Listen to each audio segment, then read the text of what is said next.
Israel আবারও ইরানে হামলা করবে? হামলার ধরন কেমন হবে? কবে শুরু হতে পারে নতুন যুদ্ধ? এক জ্যেষ্ঠ ইউরোপীয় কূটনীতিকের সাম্প্রতিক সতর্কবাণী মধ্যপ্রাচ্যের বুকে নতুন করে সংঘাতের কালো মেঘ জমিয়েছে। তার মতে আগামী ১২ মাসের মধ্যে ইসরায়েল ইরানের বিরুদ্ধে সামরিক হামলা চালাতে পারে। যদিও গাজা পুনর্গঠন প্রক্রিয়া চলায় আপাতত কয়েক সপ্তাহের মধ্যে মার্কিন যুক্তরাষ্ট্রের পক্ষ থেকে এমন কোনো বড় আক্রমণের সবুজ সংকেত পাওয়ার সম্ভাবনা কম, রিপোর্ট ওয়াইনেটের। ওই কূটনীতিক সতর্ক করে বলেন, ইসরায়েলের পক্ষ থেকে ইরানকে লক্ষ্য করে কোনো বড় ধরনের সামরিক অভিযান গাজা উপত্যকার পুনর্গঠনের জন্য আমেরিকার নেতৃত্বাধীন প্রচেষ্টাকে ব্যাহত করতে পারে। এই কারণে অদূর ভবিষ্যতে আমেরিকা এমন কোনো পদক্ষেপ অনুমোদন করতে চাইবে না। তিনি বলেন, আমার বিশ্বাস আগামী কয়েক সপ্তাহের মধ্যে এটা ঘটবে না। আমেরিকানরা চাইবে না যে এটা গাজা পুনর্গঠন প্রক্রিয়াকে ছাপিয়ে যাক, এবং তারা এই মুহূর্তে ইরানের বিরুদ্ধে বড় কোনো অভিযান অনুমোদন করে সেই প্রক্রিয়াকে বিপন্ন করতে চাইবে না। ১ বছরের মধ্যে হামলার জোরালো পূর্বাভাস। তবে এই সাময়িক বিরতি সত্ত্বেও কূটনীতিকটি ১ বছরের মধ্যে হামলার বিষয়ে তার ব্যক্তিগত দৃঢ় বিশ্বাস ব্যক্ত করেন। আমি কি বিশ্বাস করি যে ইসরায়েল আগামী ১২ মাসের মধ্যে ইরানের সামরিক পদক্ষেপ নেবে? ব্যক্তিগতভাবে হ্যাঁ, তিনি বলেন। এর মূল কারণ হিসেবে তিনি উল্লেখ করেন যে ইরানের নেতৃত্ব, বিশেষ করে সর্বোচ্চ নেতা খামেনি, সাম্প্রতিক সংঘাত থেকে সঠিক শিক্ষা নেননি, বরং তারা তাদের প্রচেষ্টা আরও বাড়িয়ে দিচ্ছেন। ইসরায়েলের উদ্বেগের কারণ হলো ইরানের সামরিক শক্তি এবং তাদের ক্রমাগত হুমকি। সাম্প্রতিক সংঘাতের প্রায় ৬ মাস পর ইরান পাল্টা হুঁশিয়ারি দিয়ে চলেছে। ইসলামিক রেভলিউশনারি গার্ড কর্পস এর মুখপাত্র আলী মোহাম্মদ নাইনি সতর্ক করেন, আমাদের বিরুদ্ধে যে কোনো নতুন আক্রমণের কঠোরতর জবাব দেওয়া হবে। ইরান সর্বোচ্চ স্তরের সামরিক প্রস্তুতিতে রয়েছে। তিনি দাবি করেন যে সাম্প্রতিক যুদ্ধ শত্রুর দুর্বলতা প্রকাশ করেছে। ইরান সামরিক সক্ষমতার দিক থেকে মধ্যপ্রাচ্যের অন্যতম শক্তিশালী দেশ। তাদের রয়েছে উন্নত ক্ষেপণাস্ত্র কর্মসূচি, যার মধ্যে রয়েছে ব্যালিস্টিক ও ক্রুজ ক্ষেপণাস্ত্র। তেহরানের আঞ্চলিক প্রভাব বিস্তারের একটি গুরুত্বপূর্ণ হাতিয়ার হলেও তাদের শক্তিশালী প্রক্সি বাহিনী, যেমন লেবাননের হিজবুল্লাহ এবং ইয়েমেনের হুথিরা। সামরিক বিশ্লেষকদের মতে ইসরায়েলের বিরুদ্ধে কোনো বড় আঘাত হানার ক্ষেত্রে ইরানের ক্ষেপণাস্ত্র ও প্রক্সি নেটওয়ার্ক একযোগে ব্যাপক হুমকি সৃষ্টি করতে পারে। ইরানের এই সামরিক ও আঞ্চলিক শক্তি আন্তর্জাতিক সম্প্রদায়ের উদ্বেগের মূল কারণ। সার্বিক পরিস্থিতি বিশ্লেষণ করে কূটনীতিকটি বলেন, আন্তর্জাতিক সম্প্রদায়, বিশেষত ইউরোপের মধ্যে তেহরানের বিশ্ব সংকেত উপেক্ষা করার বিষয়ে উদ্বেগ বাড়ছে এবং আগামী বছরে আরও এক দফা সংঘাতের সম্ভাবনা প্রবল। এটা ঠেকানোর চেষ্টা চলছে, কিন্তু ইরান শুনছে বলে মনে হচ্ছে না, তিনি মন্তব্য করেন। মধ্যপ্রাচ্য আবারও চরম উত্তেজনার মুখে দাঁড়িয়ে। ইরান ও ইসরায়েল একে অপরের বিরুদ্ধে অত্যন্ত কঠোর ভাষায় হুঁশিয়ারি বিনিময় করছে। ইরাক নিজেদের ইরান ও ইসরায়েলের মধ্যে অস্বস্তিকর এক অবস্থানে খুঁজে পাচ্ছে। ইসরায়েলের প্রতিরক্ষামন্ত্রী ইসরায়েল কাটস তেহরানের উদ্দেশ্যে কঠোর বার্তা দিয়ে পরিস্থিতিকে আরও চড়াও করেছেন। আমাদের লম্বা হাত আরও বেশি শক্তি নিয়ে আবার তেহরানে পৌঁছাবে, এবং এবার ব্যক্তিগতভাবে আপনার কাছেও।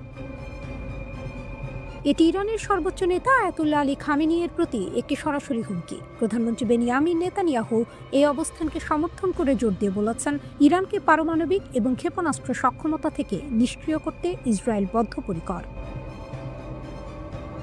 ইরানও এর জবাব দিয়েছে আপসহীন ভাষায়। ইরানের সশস্ত্র বাহিনীর chief of staff major general Abdur Rahim Musavi যে কোনো আগ্রাসনের কঠোর জবাব দেওয়ার প্রতিশ্রুতি দিয়েছেন। তিনি হুঁশিয়ারি দিয়েছেন, ইসরায়েলকে আগের ১২ দিনের সংঘাতের চেয়ে আরও কঠিন চড় খেতে হবে। তেহরান জোর দিয়ে বলছে, তারা নজিরবিহীন প্রস্তুতিতে রয়েছে এবং তাদের ভূখণ্ড রক্ষা করতে প্রস্তুত। এই হুঁশিয়ারিগুলো এক ভয়াবহ বাস্তবতা তুলে ধরে। একটি নতুন সংঘাত আর দূরবর্তী বা কাল্পনিক নয়। উভয় শক্তির প্রকাশ্যে যুদ্ধের প্রস্তুতি নিচ্ছে এবং পরিস্থিতির অবনতির জন্য প্রস্তুত। আর এই উত্তেজনার কেন্দ্রে থাকা ইরাক হয় একটি করিডোর, না হয় আরও খারাপ কিছু, যুদ্ধক্ষেত্রে পরিণত হওয়ার আশঙ্কার মুখোমুখি। ইরান বিষয়ক রাজনৈতিক বিশ্লেষক সাইদ সাউদি সাফাক নিউজকে বলেছেন, তেহরান বর্তমানে উত্তেজনাকে চলমান মার্কিন এবং ইসরায়েলি উস্কানির ফল হিসেবে দেখছে। তিনি বলেন, ওয়াশিংটন ও তেল আবিব ১২ দিনের যুদ্ধ শুরু করেছিল এবং হুমকি জারি রেখেছে। তিনি আরও যোগ করেছেন, একটি ধ্বংসাত্মক যুদ্ধের ইঙ্গিত নিছক বাগাড়ম্বর নয়। ইরান আগের সংঘাতে ইসরায়েলে আঘাত হানার ক্ষমতা দেখিয়েছিল, আজ তারা নজিরবিহীন প্রস্তুতিতে রয়েছে। গত কয়েক মাসে ইরান 12 দিনের যুদ্ধে প্রকাশিত দুর্বলতাগুলো মোকাবিলায় প্রচেষ্টা জোরদার করেছে।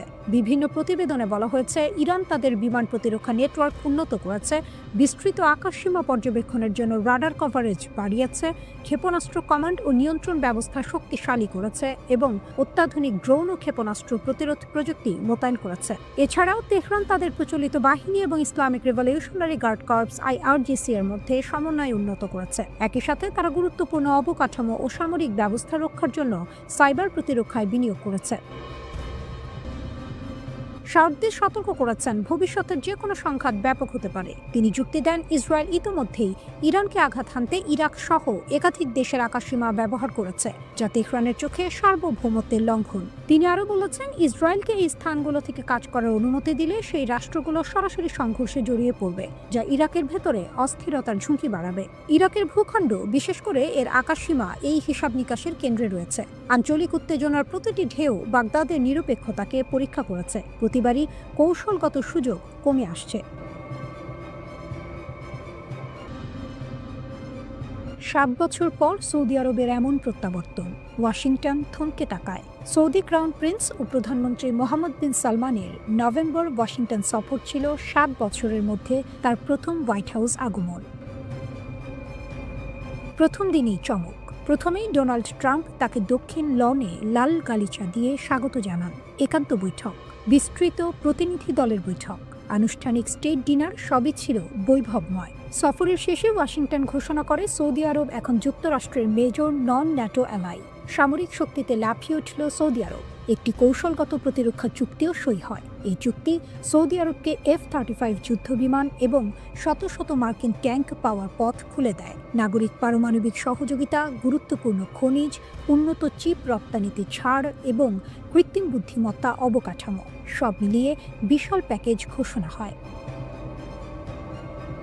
সৌদি পক্ষ পাল্টা ঘোষণা করে যুক্তরাষ্ট্রের শত শত বিলিয়ন ডলারের বিনিয়োগের প্রতিশ্রুতি।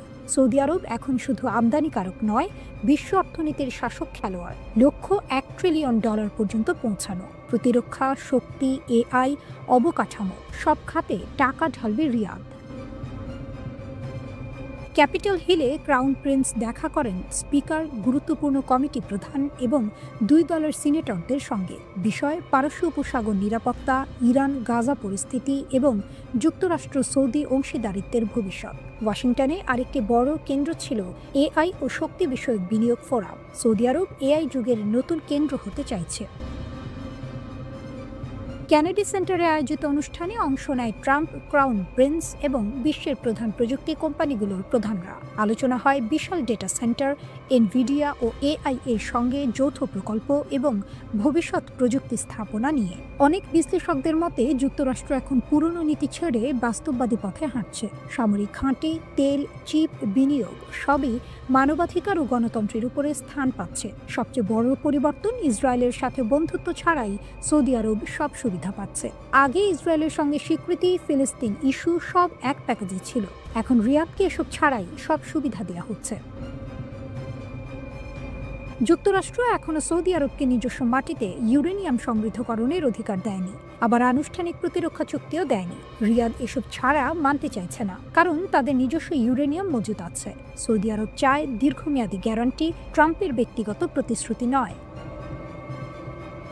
রিয়াদের বহুমুখী কূটনীতি, রাশিয়া, চীন, পাকিস্তান সব দিকেই সম্পর্ক। 2016 সাল থেকেই সৌদি আরব নিজের পরিসর বাড়াচ্ছে। রাশিয়ার সঙ্গে OPEC+ জোট, চীনের মাধ্যমে ইরান সৌদি সমঝোতা, পাকিস্তানের সঙ্গে প্রতিরক্ষা সহযোগিতা। যুক্তরাষ্ট্র জানে সৌদি আরব আর কারো একচ্ছত্র মিত্র নয়। আজ সৌদি আরব যুক্তরাষ্ট্রের শক্তিশালী অংশীদার, কিন্তু আর ছোট মিত্র নয়, বরং স্বাধীন কেন্দ্র। ইসরায়েল নীতি থেকে চীন, রাশিয়া পর্যন্ত সৌদি আরব নিজের পথ নিজেই ঠিক করে। এটাই নতুন বাস্তবতা, নতুন শক্তির উত্থান।